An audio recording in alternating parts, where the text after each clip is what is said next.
What's up, everybody? We're going to jump in 1 second. I'm going to grab the first shoe, though.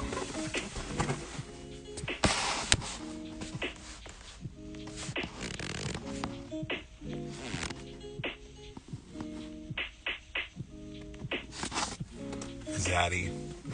So, this was going to be December pickups, but some December pickups are still waiting to get here.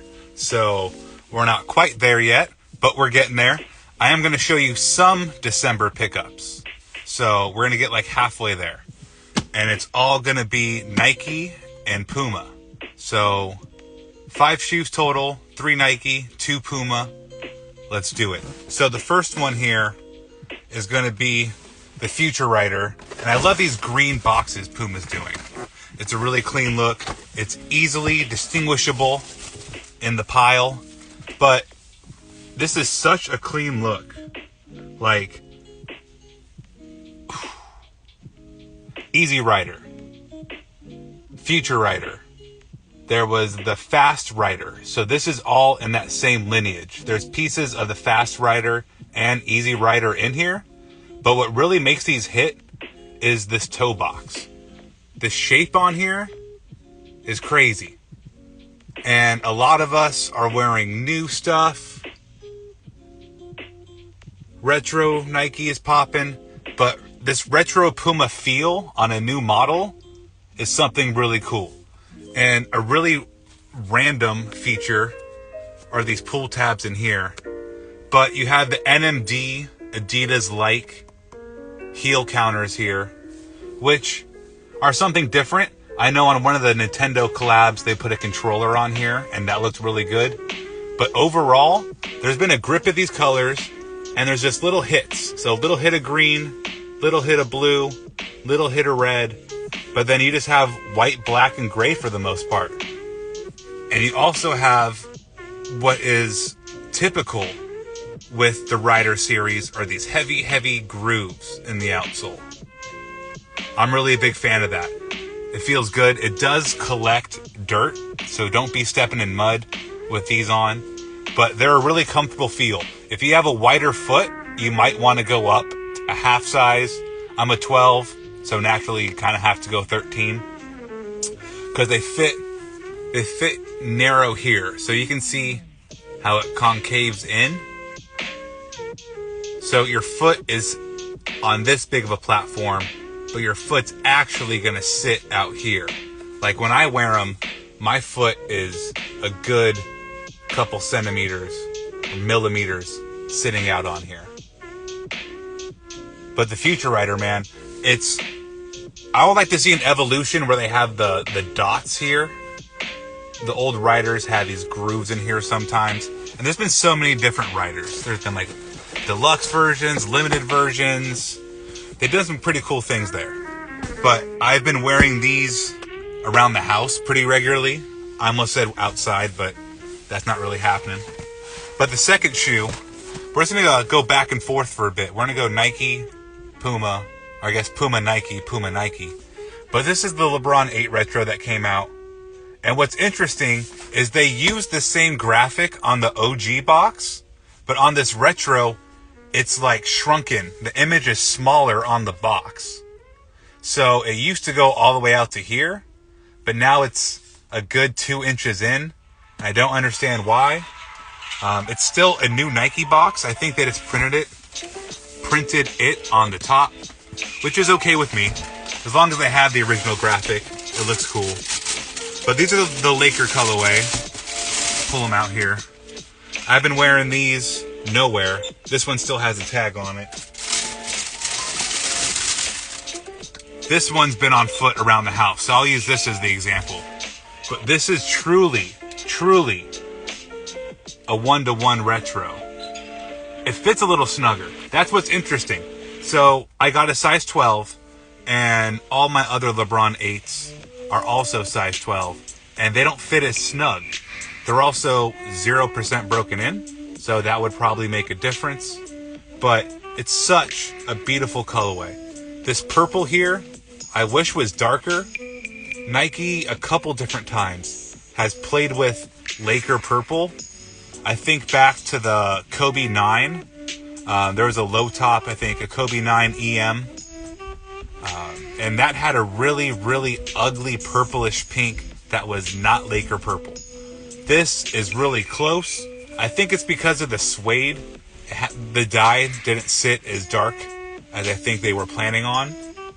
But this is, I think, the shoe of LeBron at his height in terms of being a physical specimen, being faster than everybody, being bigger, being quicker, just being more gifted than everybody else. Like the LeBron 8, 2010 is when the original came out. It's such a great shoe. This is kind of, I don't want to say off-putting, but it's plastic-y on the lion logo. I don't remember it feeling quite like that, but every detail here, from the fly wire on the quarter plates to the 8 bigger dots to symbolize the LeBron 8. The stitching is good. Construction is good. There's a little stain on this one, on the toe box. I don't know if you can see it, but it's life. It happens. It's so gorgeous, though. And the best part is on the insole, on the inner tongue, it says, designed and engineered to the exact specifications of Mr. LeBron James. The original LeBron 8 had that too. But then it says 828. I don't know if you can make that out. Probably not. But 828 for Gianna and Kobe on the insole. And that's really next level by Nike. My favorite touch, I'm trying to rip out the insole, and they're glued in pretty good. I always loved this LeBron logo, where it has witness all scrunched up really tight on top of each other. The t-shirts of this were really tight. The shorts were really good. But this is such a good look. They've already retroed the KD line. They did the KD 4 Art of a Champion 2 years ago, like the white and blue pair he wore in the playoffs when he got spanked by LeBron in the Miami Heat in the finals. But only the KD 4 has come back. I would like to see more of those, and I don't think we're too far off from seeing them. But as you saw with this pair, it comes with a purple lace. I think the white just makes it hit better. That's such a good look. Like, damn. Again, if you can get a pair, go a half size up if you have fatter feet. But that is such a good looking shoe. I was so happy to hit on these. Thank you, Centre, CENTRE, out in Dallas. Hit on their raffle, got really lucky. Great people out there. I got a sweatshirt also. So check out their website. They have a ton of stuff that might be out of stock in other places. They're not lesser known. They're a boutique. So if you're not in the Dallas, Texas area, or just don't happen to know about them, you're not going to see that stock. So I recommend checking them out. CENTRE, and they're in Dallas, Texas.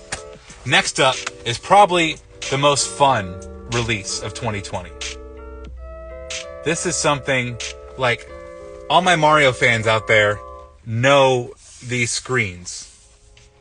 You got Mario 2, OG Mario, Mario 64, Mario Galaxy, new Super Smash Bros. And of course, the Super Smash It, Super Mario Odyssey. If you have a Switch and you haven't played Super Mario Odyssey yet, go check those out. But this is the PUMA RS Dreamer. And it's the J. Cole shoe. And you have the Mario details all throughout the paper too. Such a good look. This is the Super Mario Sunshine edition. Mario logoing right there. But Super Mario Sunshine, if you haven't noticed from him and the Flood, I know a lot of people did not like playing Super Mario Sunshine.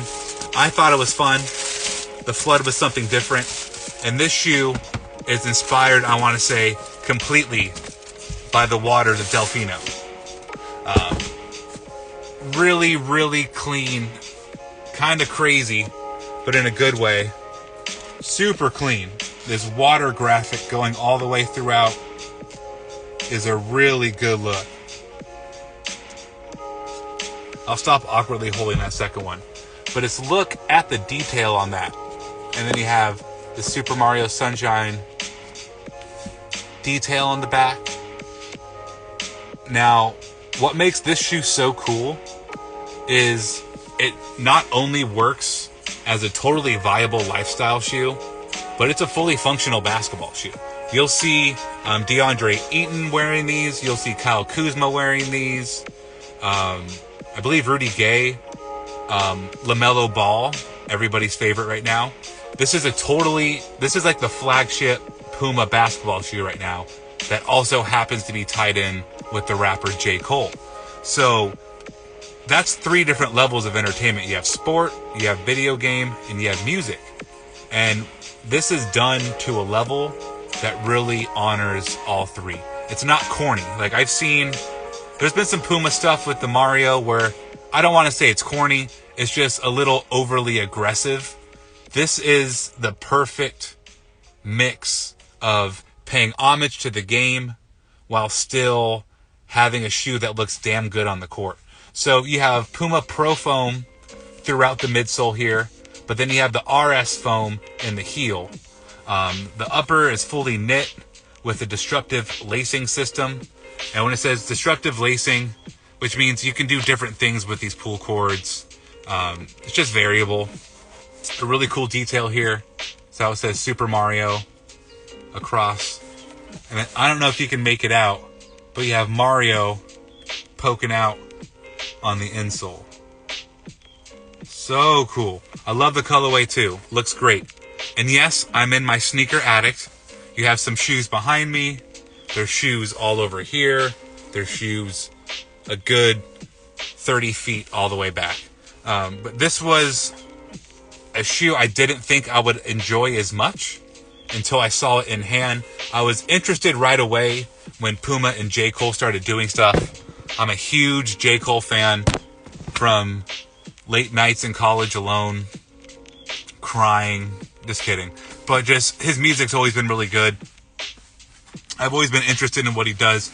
And what's best about him is when he was doing stuff with Nike, he would never did anything with Nike. He just wore Nikes he liked. He wore Jordan 1 mids. He wore Carmine 1s, pardon me.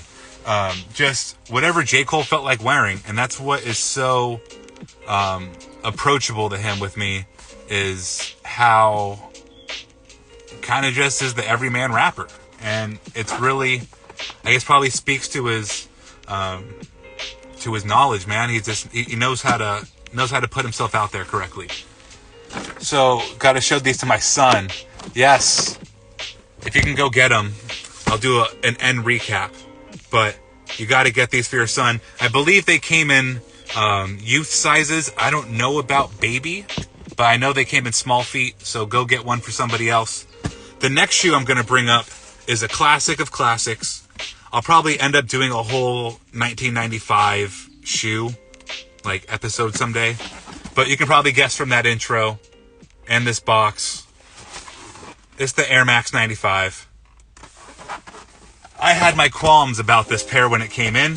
I was able to resolve the situation, but when these came in, the Volt here had a huge black mark.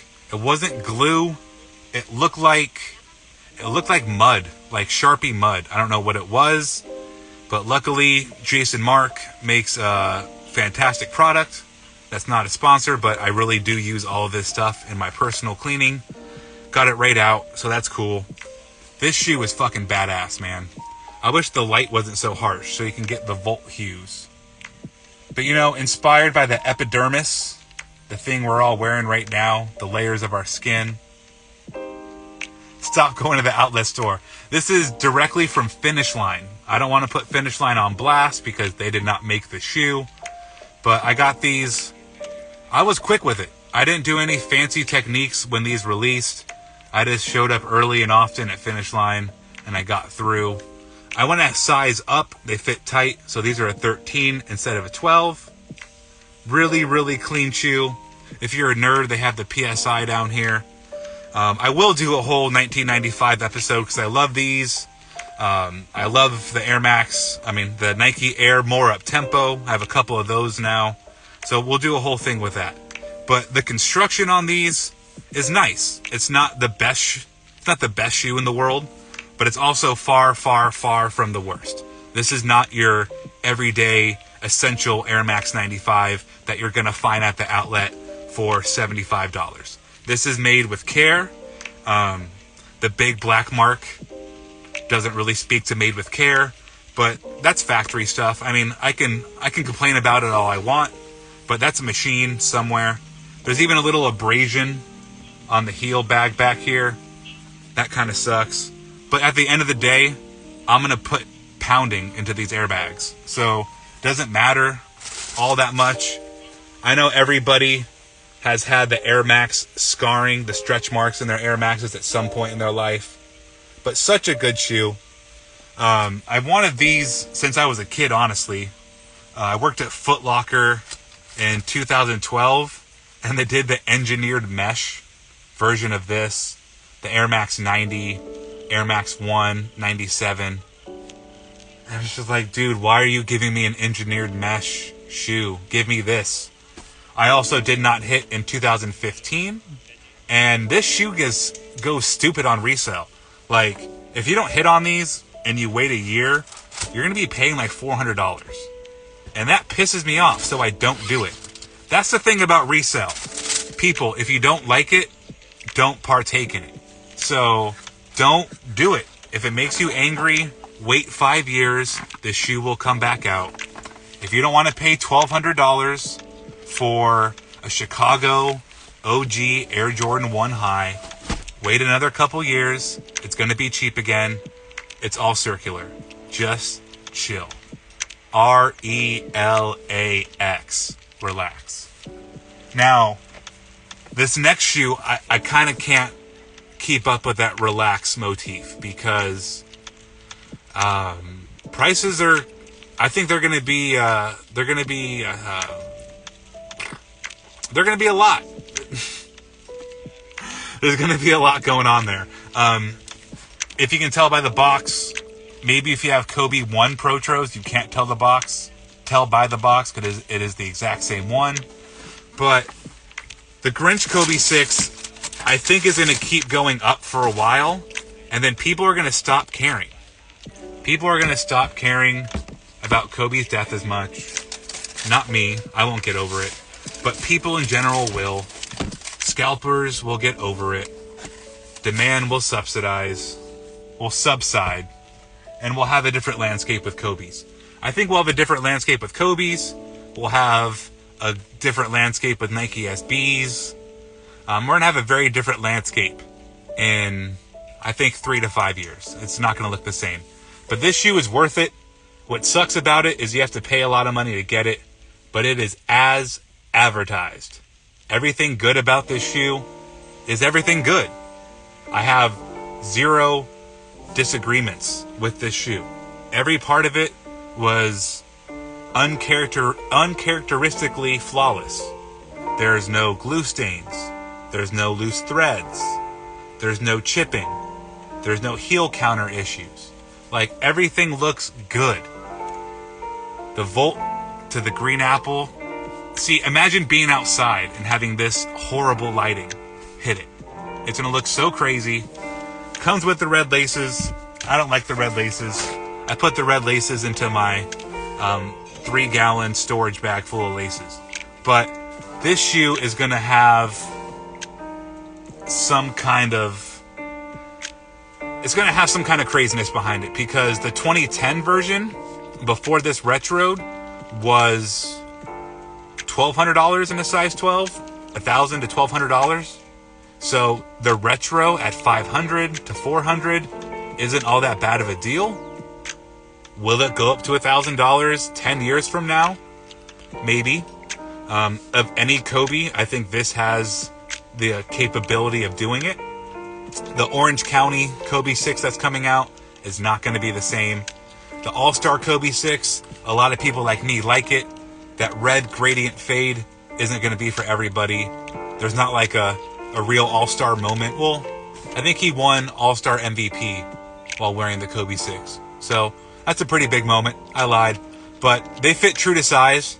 I would say they fit true to size. I got a size 13. Don't tell Nick that these are a size 13 because he might try to take them from me.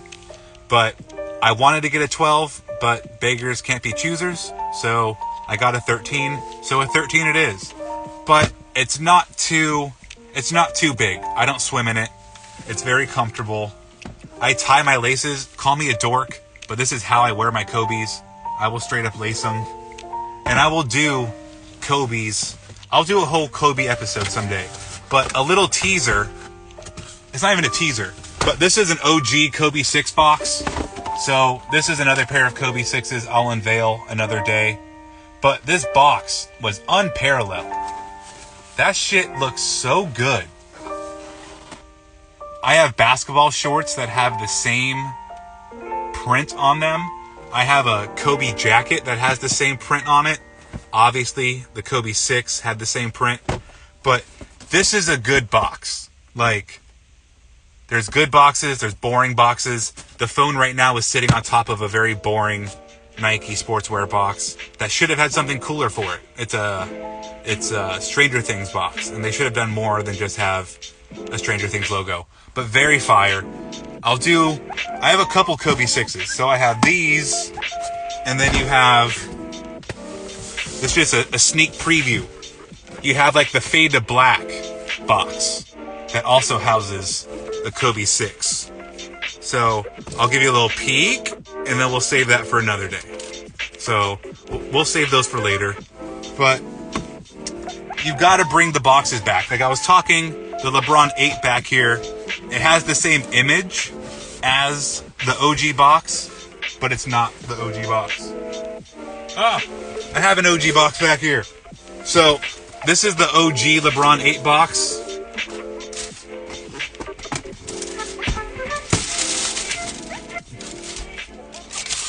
This is the retro. They're both size 12, but there's an obvious difference on how that looks. So they got really, really close. Even if you don't even have to put every groove into the original Kobe 6 box, but just lay a really shitty decal over it. I don't care. But do something. The 8 was such a hefty box. This thing is huge. So big, there's a hole in it. But that's it for today. We did PUMA, RS Dreamer. We did the Future Rider. We did the Grinch. We did the LeBron 8. And that's all we're going to do today. Next episode is going to be questions, because I should have the Kobe questions in hand by the time I do this. So tune in next time. If you're watching this on YouTube, sorry all the quality sucks. I'm an addict, deal with it. But thanks everybody. Thanks for tuning in, and have a good evening. Peace.